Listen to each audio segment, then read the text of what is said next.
Okay, today we're going to do two or three things. Three things. We're going to provide information about IEP compliance in general as it relates to transition, and then address specifically the areas of the IEP that are going to be affected by the high school credential information, and then provide you some resource links at the end to help you answer any other questions you might have. Post-secondary transition, as you know, is broad. It has gotten more complicated in recent years as things have gotten many more options than just go to college, go to work, or go to the military. Today, there are many more things you can do in the post-secondary world, but our goal as educators is to make sure that we're planning for it, that it is a process that ultimately our students are going to leave us, they're going to go to the community, and we need to help them make decisions along the way so that the choices they make produce the outcomes that they want and that they expect.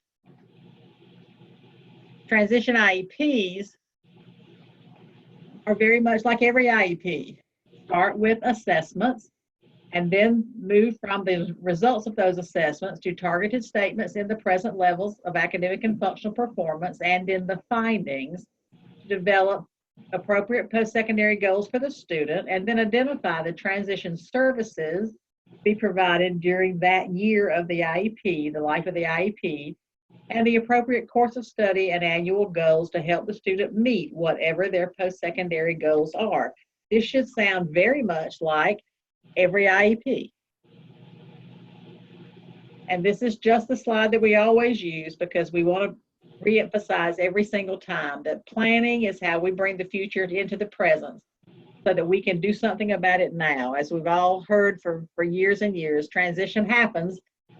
Regardless, we'd rather it be by design than by default. About transition IEP, we do want to focus on post-secondary goals.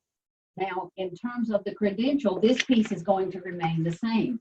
Every student in South Carolina from ages 13 and above have to have transition addressed in their IEP. You know that the two post-secondary goals that are required for all students are those that training and the career employment goals.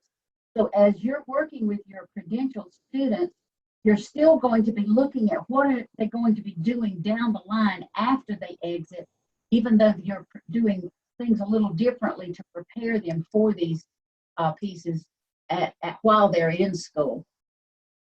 This one on independent living skills is the one that is for those students who have another need in addition to the two that we just talked about. Remember, the first two, of course, are required for all.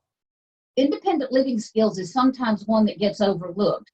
It's not just for those students who have health care or have daily living kinds of skills that they might need. It's for any student who will have a need that they might have to have extra help with along the way in order to access that adult world. If you look at some of the things on here, renting an apartment, accessing transportation, replacing legal documents, all of those things are things that your students as credentialed students are going to need. Are they prepared now, or do you see them needing support once they exit to continue to be able to access these particular elements related to the adult living world? And of course, your first step is assessments.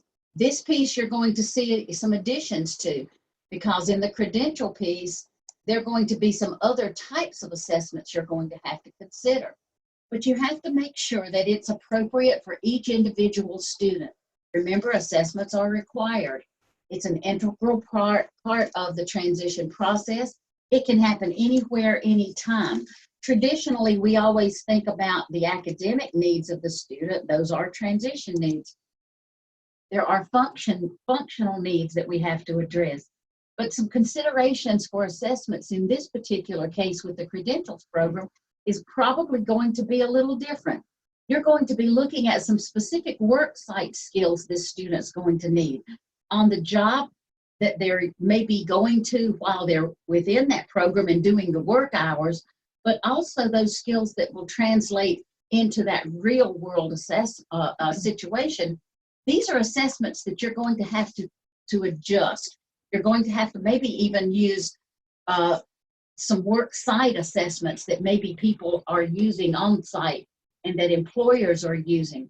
So think about the types of skills that student is going to need, and keep in mind, you know, there'll be several students possibly going to a similar work site or the same work site. That doesn't mean that the same assessment and the same list of skills will be appropriate for each of those students. This is one of the cautions we have to give. We saw it when students were entering Project Search, where they were in a hospital setting. And what we saw was that districts were trying to make the IEP conform so that everybody's IEP looked the same, rather than address the skills, because students go into these settings at different levels of ability. So we've got to focus on what each student needs in terms of those worksite skills.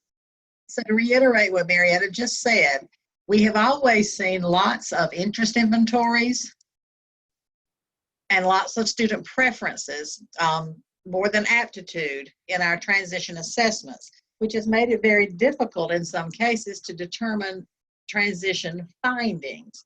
We've had interest and preferences, but not true skills-related findings. So this type of assessment will require some of you to use some different assessments, additional assessments, in addition to the interest and preferences you've been diagnosing all along, because interest and preferences do have to be considered. Interest inventories are fine. The example we have here, that David's interested in becoming a welder, that is good information. We need to know that in order to help him make his post-secondary goals appropriate for what his interests are. But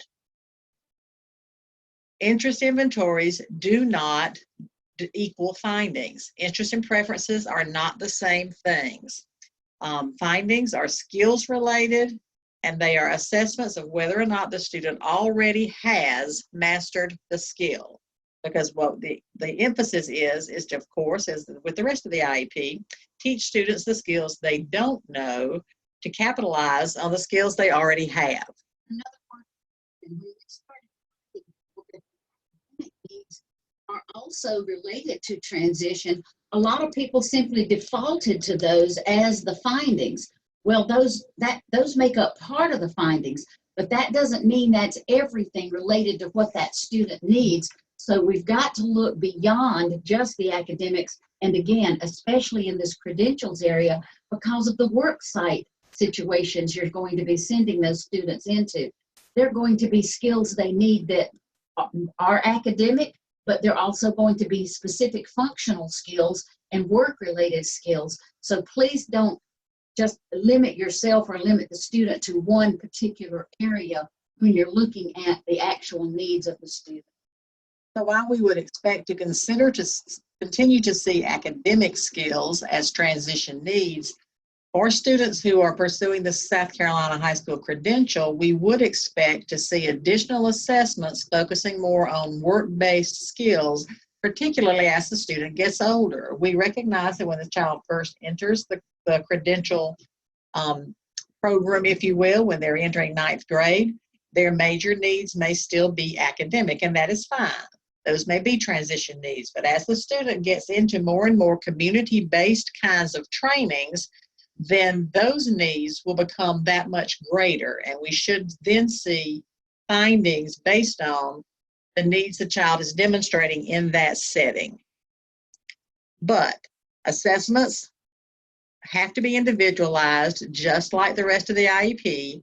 One size assessment does not fit all. The same assessment will not be appropriate for your 8th graders entering 9th grade as they will for your juniors becoming seniors ready to leave. And the same assessment would not be appropriate for all of those rising 9th graders. Assessments should match the students' interests and preferences and academic levels, just like the rest of the IEP is going to match. And this is where you'll document it. There are a lot of places you can get assessment information. This is just one. You don't have to use this. You certainly may use this. We got this from a school district in the state when we were in that district monitoring, and we thought it was pretty good, so we thought we'd share it with you. The best thing about this form is the second line where it says completed by, and you have all those various options there. we like that so much because transition is all about the student's entire life, what they're doing not only at school, but outside of school, at home, at leisure, at work. And this allows you to clearly show information gathered from all of those sources, people who know that student in all those settings, the special ed teacher, of course, the student, who all too often is left out of the whole process, the rest of the family, the general ed teachers, administrators, counselors. We would expect then the others to be employers or whoever might know that student. We do want to make sure we say that not every one person is going to fill out this entire form. Different people will know different pieces of information for this form. The work experience will be largely from employers or your job coaches or whoever has worked with the student in that setting. The student's general ed teachers would not necessarily know much about that, so they just wouldn't put anything in that box. But they should know about academic strengths and needs. So we want to emphasize that this is to get a lot of information about the student from a variety of sources so that you do have a good picture of the student before you start trying to help the student plan. This is also eye-opening to students sometimes, because they don't see themselves the same way that all of these other folks see them. And a lot of times there will be strengths there that they don't realize they have because it's just them. It's just the way they've always been. They see that as that's just the way I am, and don't realize that often that is a strength. At least it's a strength in certain settings. In talking about transition services, we need to remember, first of all, what they are.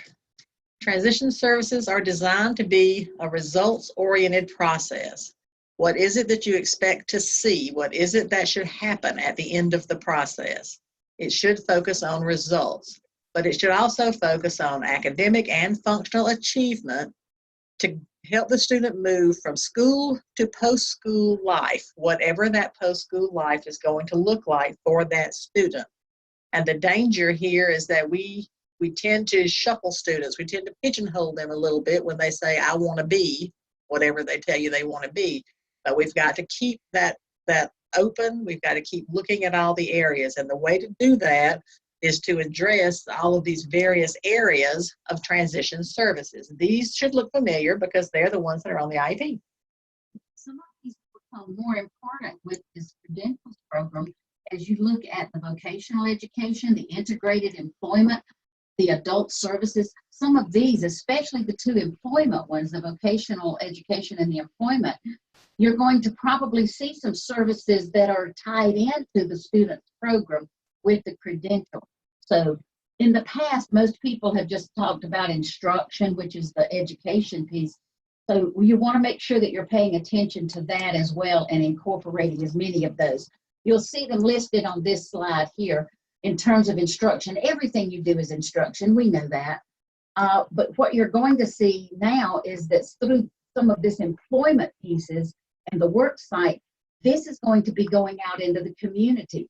It's going to be working in developing that employment, those objectives. Some of it could be directly tied to daily living skills for those students. So this is going to become vital, more so, and not just be an automatic checkbox on instruction. What else is going to be involved with your credential students that are directly related to that program while they're with you throughout their high school career? One thing we don't see very often is the functional vocational evaluation. And we would expect, again, as we go forward, to begin to see more of those, understanding that it is an evaluation like any other evaluation. So it would need to be planned and parent consent would need to be obtained before you conduct that vocational evaluation. There have always been a lot of questions that we've encouraged people to ask when they were talking with their students about their post-secondary plans. These are going to become even more important than they used to. What experiences must the student participate in this academic year in order to achieve their post-secondary goals? Because transition services in the transition post-secondary considerations section of the IEP are those services that the student will participate in this academic year.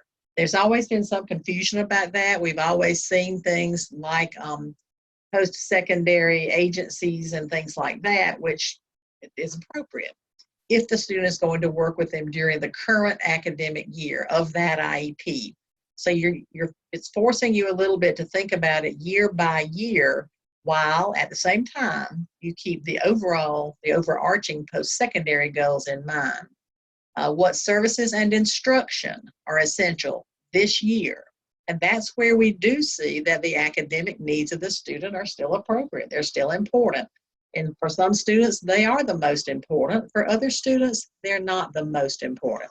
But certainly you have to consider that kind of instruction. What do we have to do this year to keep moving towards the post-secondary goal? And then the last one on this page is really, do we know enough? Do we know enough about this student's interests, preferences, skills, needs to identify appropriate post-secondary goals? And if we don't, we need to immediately understand we have to go back to more assessments. The do we know enough question should always be a question that the team asks itself when they're talking about students and talking with students about post-secondary needs. In terms of the credential, if the high school, and this year, for the next year or two, there are still a few district credentials out there, but if the state high school credential or the district credential is selected on the IEP, we must continue to ensure that parents and students understand it is not a South Carolina State High School diploma. Parents now are hearing South Carolina credential, and they are jumping to the conclusion that that is the same as it's another kind of high school diploma. So we do need to, for now, keep emphasizing that it is not a state high school diploma. You do need to remember, too, that the anticipated date of graduation can be updated as you go. While it doesn't remove the student from the original cohort that they are in, it is okay as the student moves through the credential or the diploma to change the anticipated graduation as we go. A lot of times we say our students can't earn the high school diploma in 4 years, so they need to work towards a credential. The high school diploma may or may not be a 4-year program, even though it's a 4-year plan. For some of our students, it may be a 5-year plan or a 6-year plan, and that is okay. By changing the date of graduation anticipated as you go through the student's academic career in the high school grades, that makes it clear to the parent and the student that while they may not graduate with either the credential or the diploma in the end of 4 years, they are still moving towards that. And it is a good idea for those students for whom you expect it to take longer than 4 years to be upfront and say that at the very beginning of the discussions. As we're talking about the considerations and how it aligns, some of the pieces of the IEP are going to continue to be addressed in the same way you always have.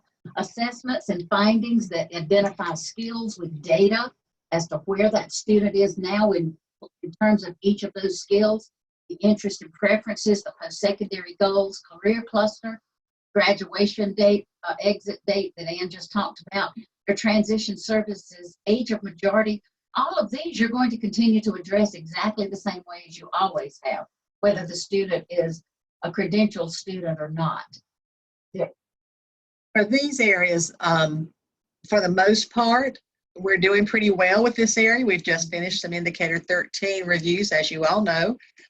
Assessments and findings would be the area of this that gives us the most problem right now, because we do tend to still be relying on interest and preferences rather than actual skills-based findings.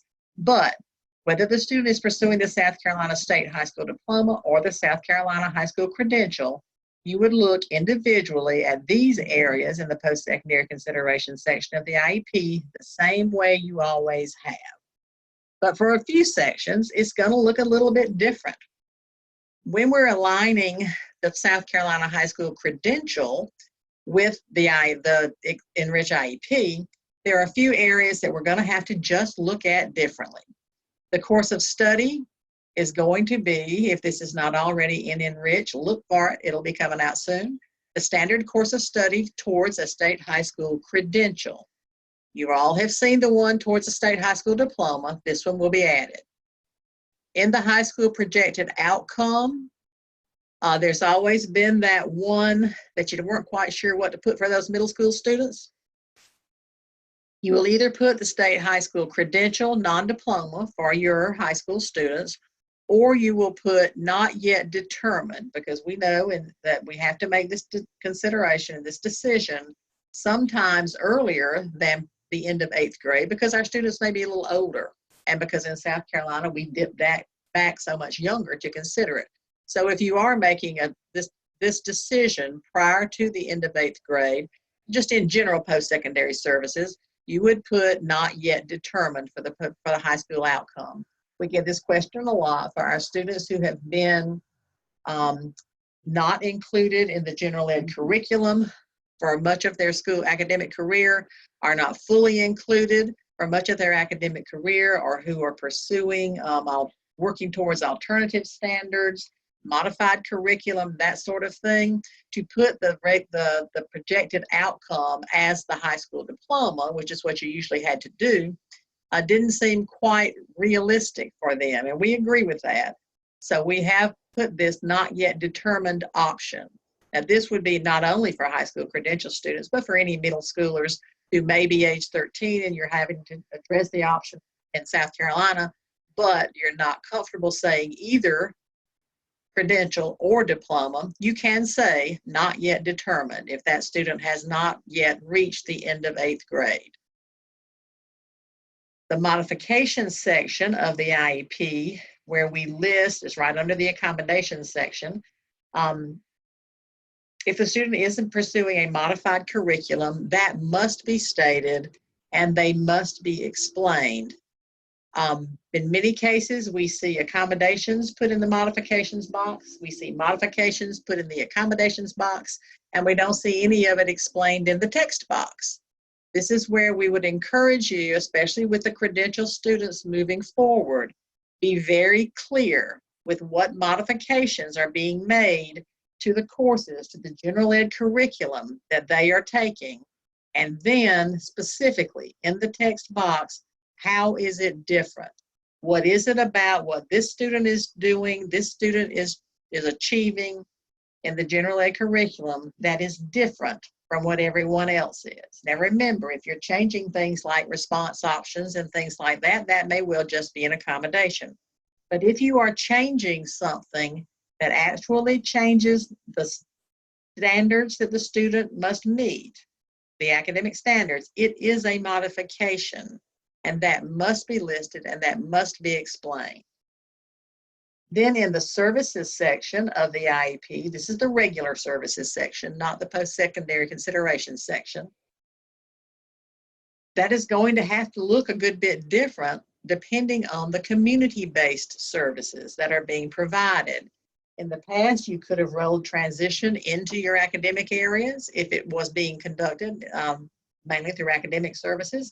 It could have been a separate area that just said transition. Now it may have to be several areas that say transition, if some of them are school-based and some of them are community-based, because the location of those services that you have to define in the services section of the IEP will be different. It also may be different in terms of who is providing the services. If it's in the workplace, it may be the employer under the with some supervision by a job coach, but it may not be a special ed teacher. It may not be a general ed teacher. So the services section is going to take some careful consideration for each and every student individually to ensure that that IEP services section truly reflects what that student's day looks like. And keep in mind that if a student is with non-disabled peers for the time that they're in those work settings, there might not be any special ed related services or special education services, so you wouldn't have to necessarily put anything in terms of minutes. But if it's during the school day, you want to account for it, so just put the explanation in the text box, and that way you can cover all of the bases for that student.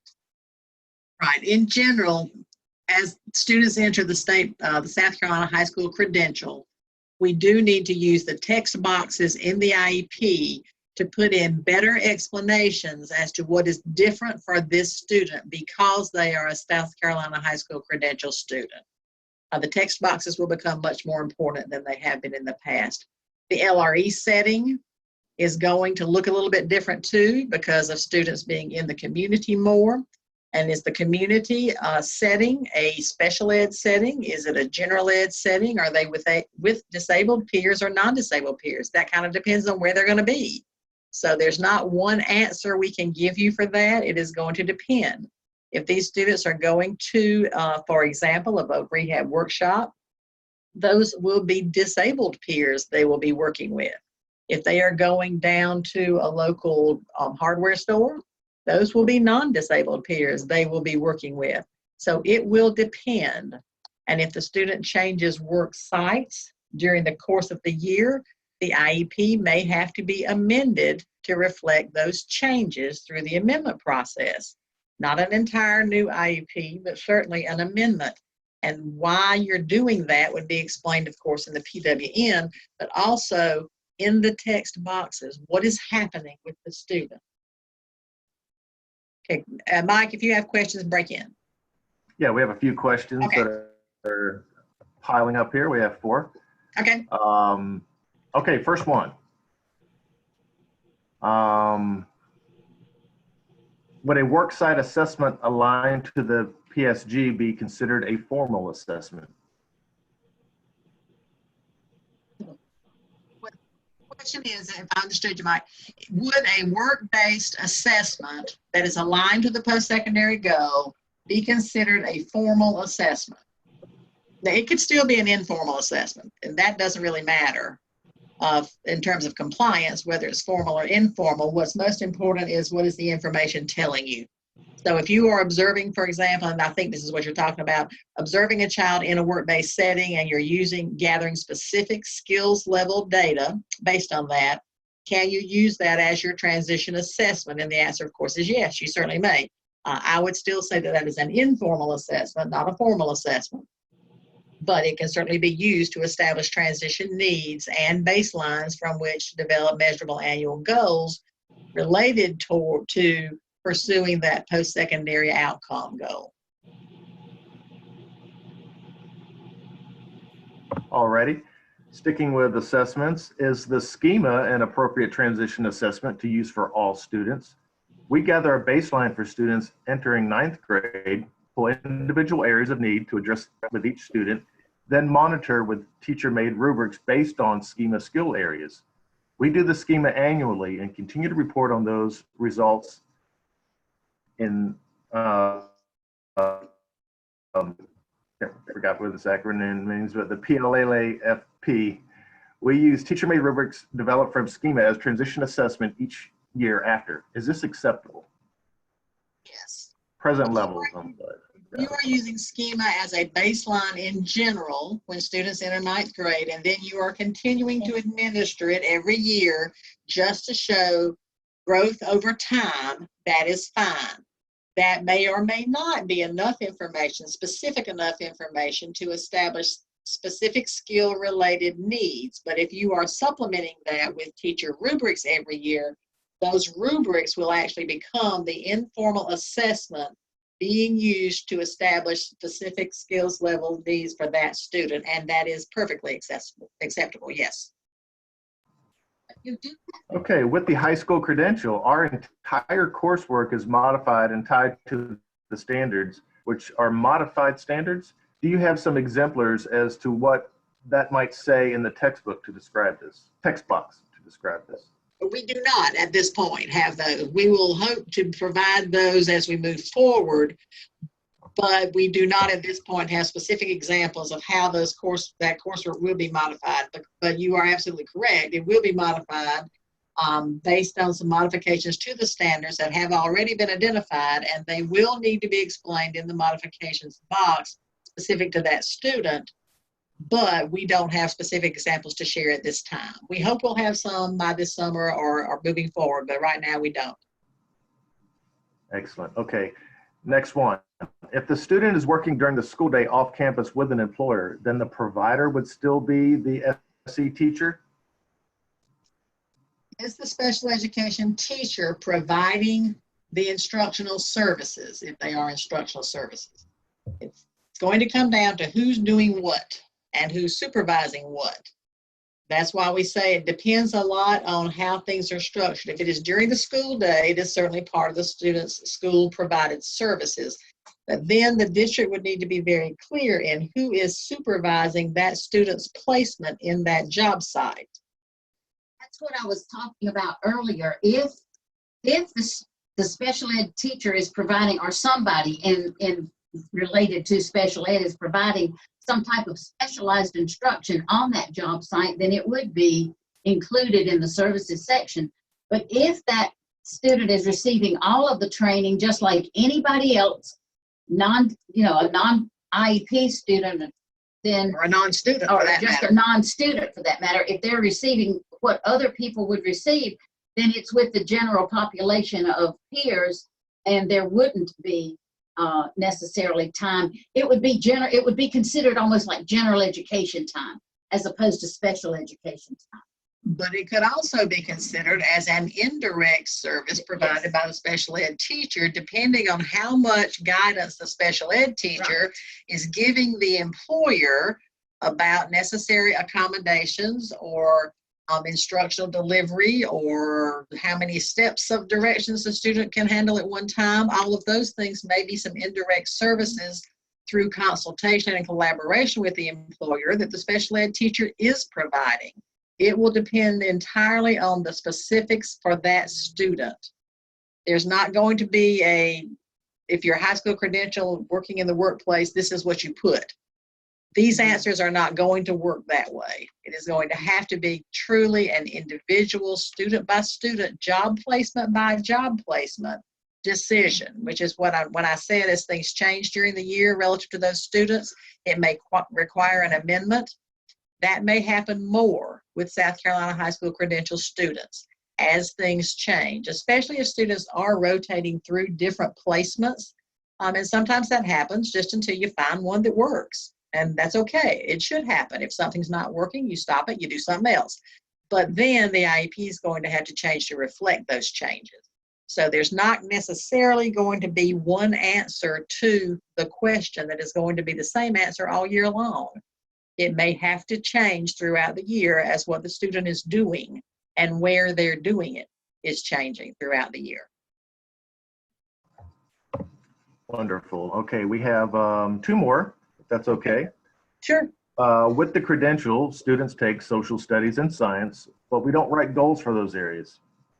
Where and how do we link these in the IEP and include the minutes?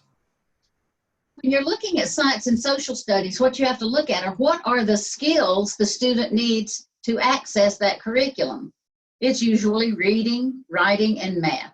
So as you're addressing the academic areas of reading, writing, and math, you're providing the specialized instruction needed, and you can do that through any medium that you choose. And it could be through the science curriculum, it could be through the math, and so forth. So it's not going to change that part of the services.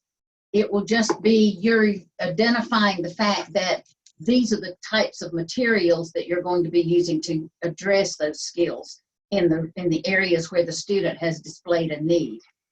And you would put that in the services section text box.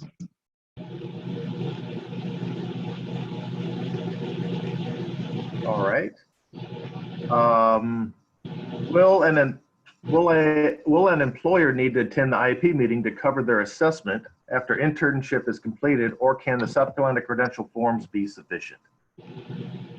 Either way, it will depend on the student. If the employer has specific information that needs to be shared from the employer's perspective, you may want to invite the employer to the meeting. If the information can be presented as a summary by special education staff or special education support staff who may have been supervising the student on the job site, then that is okay. That will depend on the student, but either will work. But keep in mind, if you are going to bring in the employer, that you have to have that signed consent prior to sending out the meeting notice, because that would be the same as an outside agency So you would get consent from the parent or maybe the adult student by the time the student is in the later years, prior to sending out that meeting notice, and then make sure that person or that entity is listed on the meeting notice and that it's sent out to them. So just keep those particular steps in mind too. And that is as it is now, and as it certainly always is, but it may become more frequent that you would involve an outside agency in terms of an employer. But in many cases, if everything is going just great and you've got the data to show that everything is going just fine, then there's not necessarily a reason to bring the employer in to say everything's going just fine. But if a particular problem has arisen or something that was unexpected that no one saw coming, then you may want to include that employer in the meeting so that they can explain things to the student, to the parent, that are workplace-based issues that no one in the educational setting had a reason to anticipate. So it just depends on what needs to be shared. And if it needs to come from the employer, or it would be better heard if it came from the employer, then invite the employer. But if there's not a reason, then you certainly don't have to.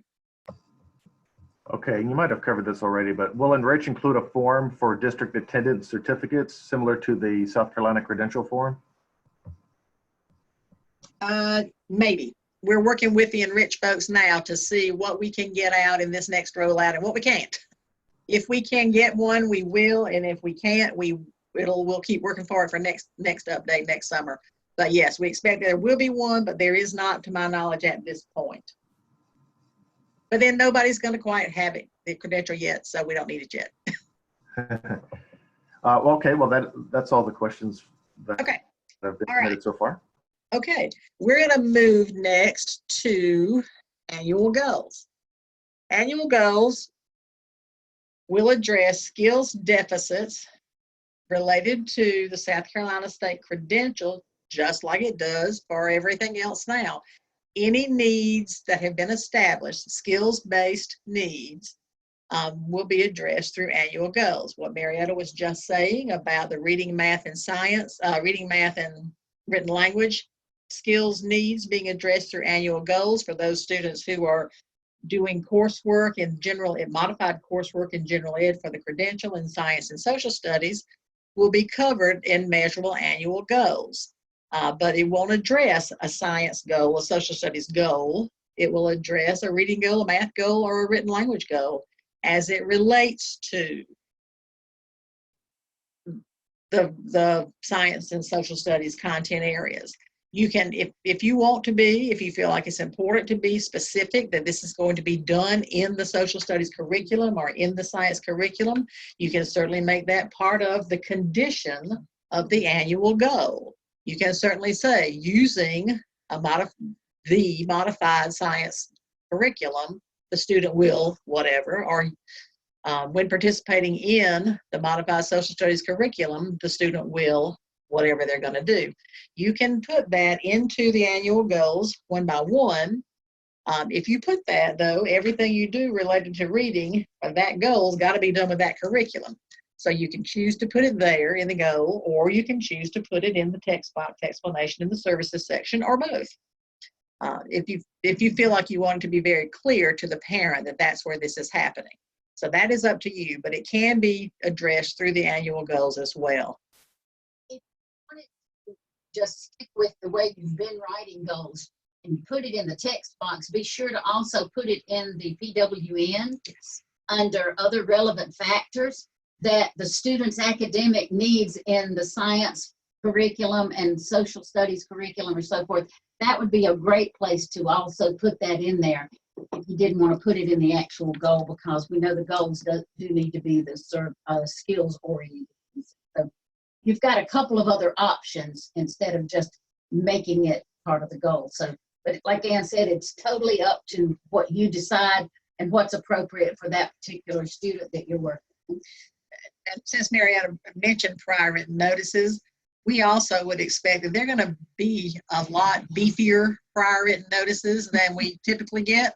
There will be a lot more relevant factors, and many of them will relate to the students participating in a program of study towards earning the South Carolina high school credential, because it's just going to make their program look different.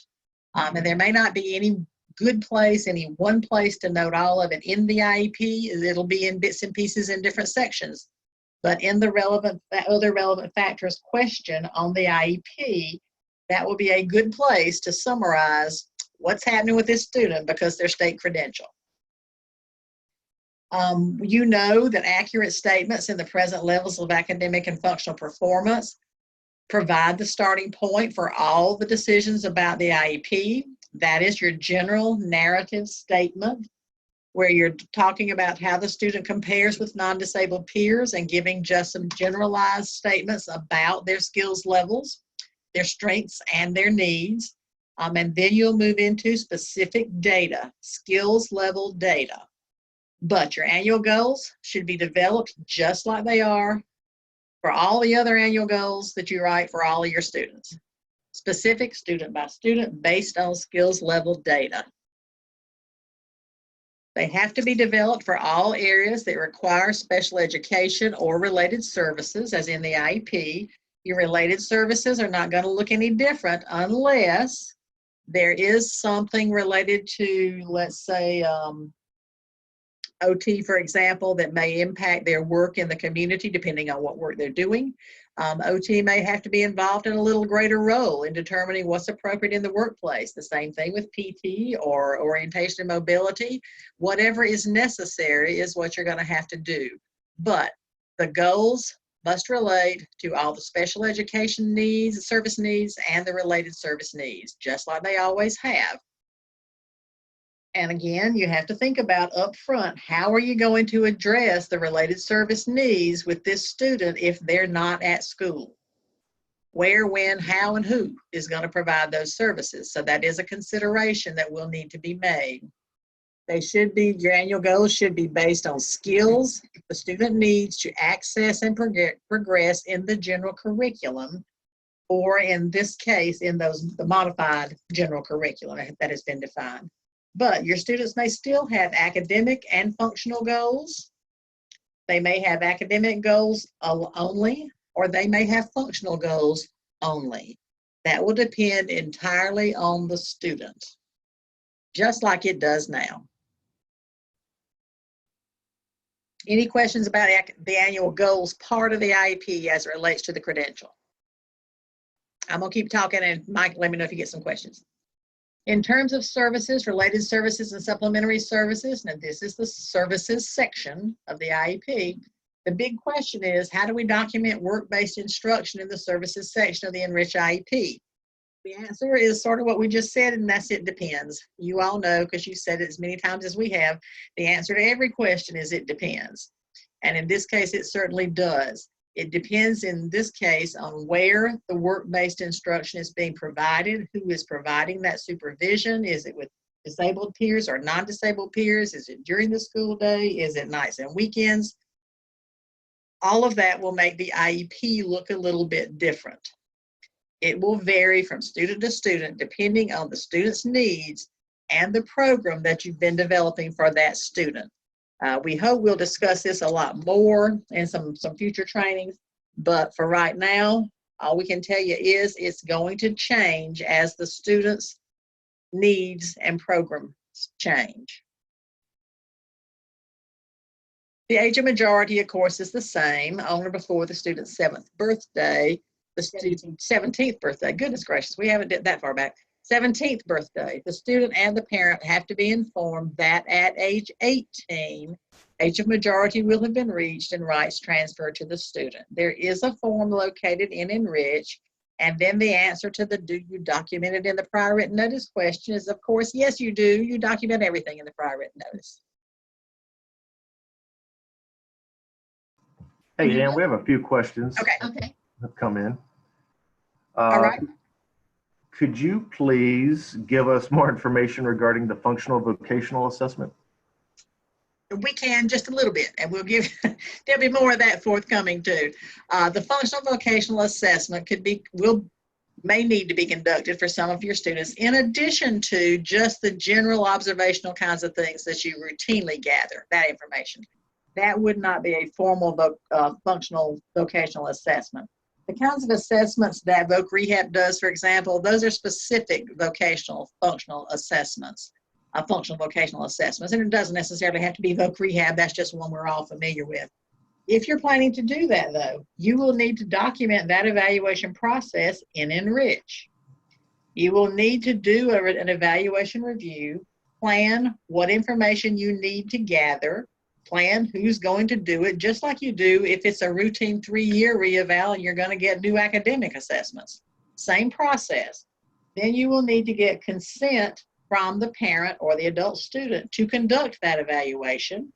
And then the evaluation is going to look like whatever you planned, whatever it looks like, and it will be different from student to student.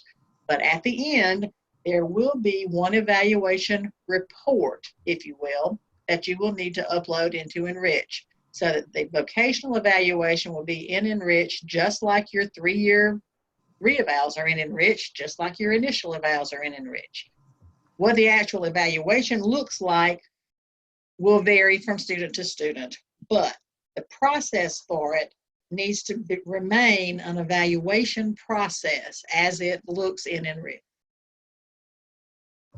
That will be in the new process guide when it comes out as well.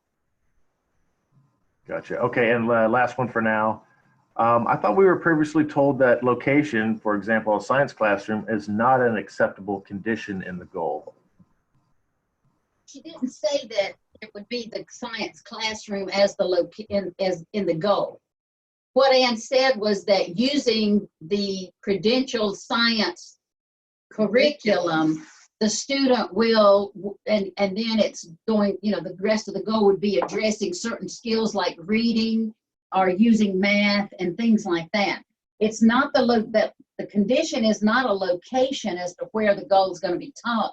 It can be the materials that are being used and the strategies that are being used and so forth. But no, it's not the location. Unless, of course, the child is in a co-taught science or social studies class, in which case And you could say it would be in the general ed classroom. Just like you would now if you have a student who is doing co-taught only, their services are being provided in general ed. But that'll be student specific as well. But Okay, I think, and we are all caught up on stats for now. and I was just going to say, I think what I meant to say, if I misstated it, I apologize for that. What I meant to say was using that curriculum, not in that location. Okay, all right. So as what we were talking about this a minute ago was using outside agencies at IEP meetings. As we said, we think we'll see more of this. Again, just to reiterate, be sure to get the consent prior to sending out the meeting notice, and then make sure that that agency or that person, if it's a representative of the work-based site that the student's attending, make sure that that is on the meeting notice, that person or that agency is on that notice when it goes out. And again, we don't have any control, and you don't have any control over whether or not they attend, but if they are going to be providing information and the student's going to be working in that particular setting, it's a good thing to include them. But like Ann said, they could provide the information in a written format through some other person who is also helping with that student in that job site and so forth. So, but just make sure you follow the procedures for outside agency and not just have them show up and be there and sign an IEP, the IEP. And if you do invite them and you're counting on them to provide some information and then they don't come, in terms of a compliant meeting, that's okay. They're not a required participant just because you invite them. They're just an invited participant. So as long as you have your required members, you go right ahead with the meeting. And they can certainly provide information in writing ahead of time. That'd be great. If they don't, someone should be able to at least summarize what's been happening in the workplace.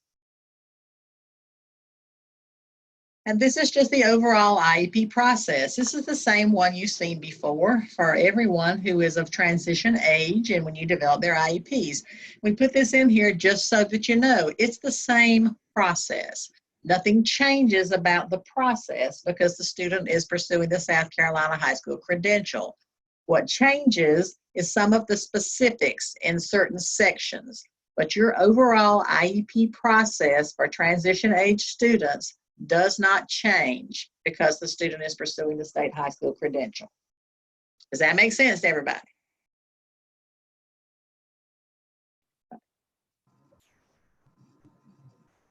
This is what you always see we put in with the mission and the vision and how we in Office of Special Education Services support the department's mission and vision.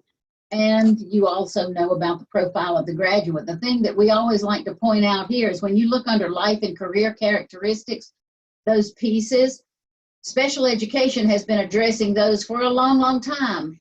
And we now know with the credential, it's also addressing this area, but it's also going back over to the other areas in a different way and bringing these students into a participation process for getting at what they want to do and achieving what they want to achieve through another alternative. And we were just glad to be able to be a part of that process.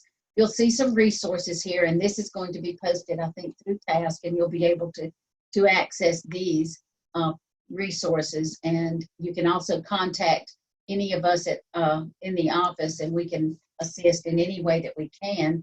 But we've got a few more minutes before we sign off. So if there are other questions, Mike, you can bring those up. Yep, we don't have any. If someone is interested in asking a question by unmuting themselves, and hopefully not all at one time, but we have about 5 minutes left. So and you're welcome to use the chat feature to ask the question, or to unmute yourself for any final questions before we wrap this up. And we have one here. Okay. Oh, not a question, but great job, Marietta and Ann. Appreciate the info. And that's from Jackie Bryant, I believe. Thank you, Jackie.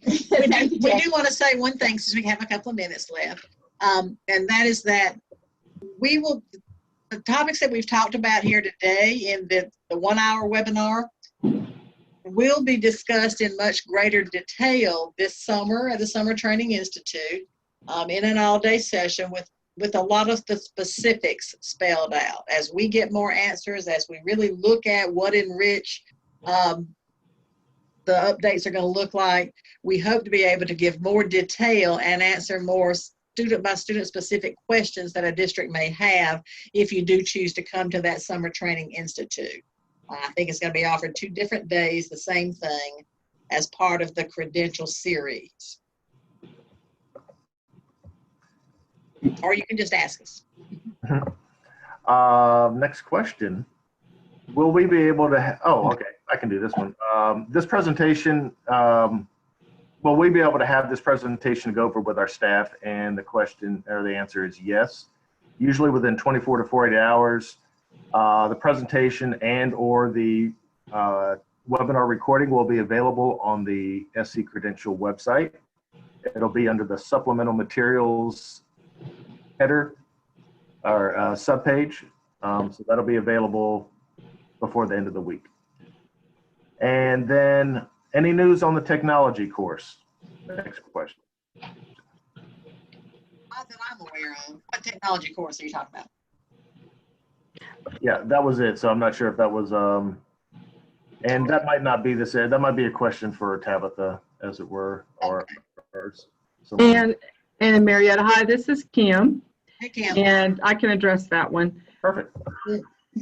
Well, we are working on that, and that information will be coming out to districts. It will be forthcoming very soon.